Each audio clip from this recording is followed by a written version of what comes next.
We have gathered reviews from all over the internet to bring you a comprehensive look at the manual shell-ejecting pistol, soft bullet pellet toy gun by YUCCKYOU. This toy gun is marketed as a realistic-looking manual soft bullet blaster designed for ages 14 and up and priced under $10.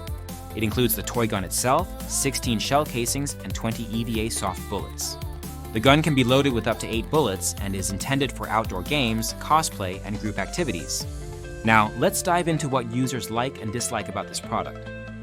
Starting with the positives, many users appreciate the toy gun's realistic appearance and the novelty of the manual shell ejecting feature. For cosplay and costume purposes, it has been praised for its authentic look and feel. Some customers who used it as a prop for shows found it worked perfectly after minor adjustments like painting. The gun is lightweight and easy to handle, making it suitable for teenagers and adults who want a fun, physical shooting game that encourages observation and endurance.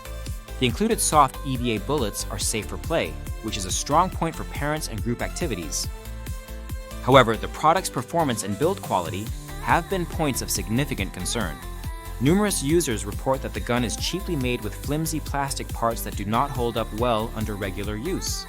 Mechanical issues are common, including frequent jamming when trying to fire the pellets.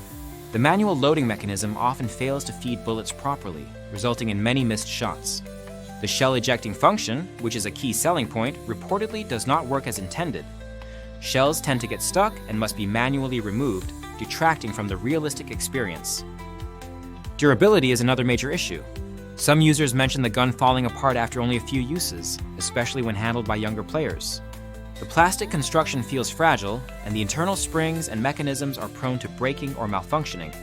This has led to descriptions of the product as junk by disappointed buyers. On the other hand, a few reviews suggest that with careful use, the gun can hold up to moderate playtime and provide enjoyable shooting experiences. Regarding usability, the gun requires manual reloading after every 8 shots, which some find cumbersome. The soft bullets are very small and easy to lose, which can be frustrating during active play. The gun's range and power are limited as the foam bullets do not shoot far or with much force, making it more suitable for close-range games or as a prop rather than a competitive toy blaster. In summary, this toy gun offers a visually appealing and novel shell-ejecting design that appeals to cosplay enthusiasts and casual users looking for a low-cost shooting game. However, its poor build quality, frequent jamming, and unreliable shell ejection limit its functionality and durability. It is best suited for light, occasional use rather than serious gameplay. If you own this item, please leave a review in the comments to help others make an informed decision. The link to the product is in the description to support the channel and for your convenience.